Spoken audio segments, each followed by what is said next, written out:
आमना सामना होगा द वंश की माँ कामिनी से। जी हाँ दोस्तों, सीरियल जादू तेरी नजर में आ चुका है धमाकेदार ट्विस्ट, जहाँ एक तरफ कामिनी आ चुकी होती है घर में, तो वहीं दूसरी तरफ वो दावंश यानी कि विहान को तो बॉल की तरह उठा उठा के पटक पटक के मार रही है। तो कभी इधर फेंकती है तो कभी उधर फेंकती है। तो वहीं दूसरी तरफ विहान की माँ सोचती है कि मुझे अखंड जोत जलानी पड़ेगी, तभी हम विहान को बचा पाएंगे। तो वहीं वो जलाने की कोशिश करती रह जाती है, मगर एक तिल्ली भी माचिस की जलती नहीं। तो दूसरी तरफ अब विहान भी अपनी सारी कोशिशें कर रहा है, वो अपनी सारी जान लगा रहा है, अपनी शक्तियां निकाल रहा है। उसने नागमणि वाला कड़ा भी निकाल दिया है, मगर फिर भी उसकी शक्तियां जाग ही नहीं रही हैं। आखिर जागेगी कैसे उसकी माँ जो सामने खड़ी है। जहां दोस्तों अब कामिनी तो उसकी शक्तियों पे काबू करके बैठी होती है। तो वहीं अब ऐसे में रिश्वा वो अखंड जोत जला देती है। तो ऐसे में एकदम से ही उसे बहुत बुरा लगता है, कामिनी को गुस्सा आ जाता है उसे। तो वहीं वो चारों तरफ इतनी तेज चिल्लाती है कि चारों तरफ शीशे फूटने लगते हैं और बहुत सारे तीर एक साथ आते हैं और विहान के सीने को छल्ली कर देते हैं। चारों तरफ अंधेरा ही अंधेरा होता है और जब सबकी आंखें खुलती हैं अंधेरा गायब होता है। उसके बाद विहान हवा में लटका हुआ होता है और उसके शरीर के आर पार हो जाते हैं तीर। दोस्तों अब विहान तो हवा में है, तो अब ऐसे में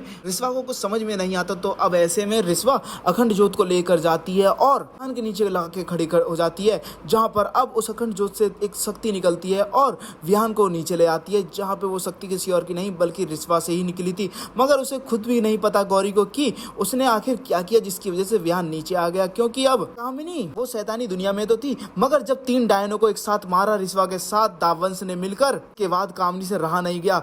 रिश्वा की शक्तियों को एक्टिवेट होता देख वो फटाफट अपनी दुनिया को छोड़कर इस दुनिया में आ गई, जहां पर अब रिश्वा की शक्तियों को देख कामिनी तो वहां से चली गई है। तो वहीं अब घर वाले परेशान है कि आखिर ऐसी कौन सी डायन हो गई जिसे विहान ने नहीं हरा पाया और विहान का उसने ये हाल कर दिया।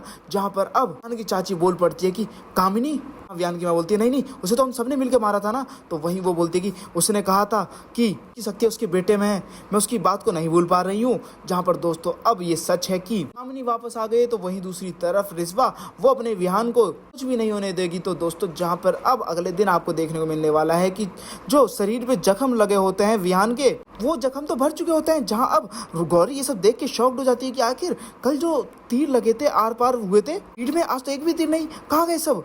दोस्तों अब आपको क्या लगता है, क्या गौरी को सच्चाई पता चल जाएगी? क्या आप लोग चाहते हैं कि गौरी को सच्चाई पता चल जाए और गौरी की शक्तियां जल्द से जल्द जाग जाएं ताकि वो कामिनी का मुकाबला कर सके? तो हमें ज़्यादा से ज़्यादा कमेंट करें, साथ ही जल्द से लेटेस्ट अपडेट रहने के लिए मैं जरूर सब्सक्राइब करना ना भूलें।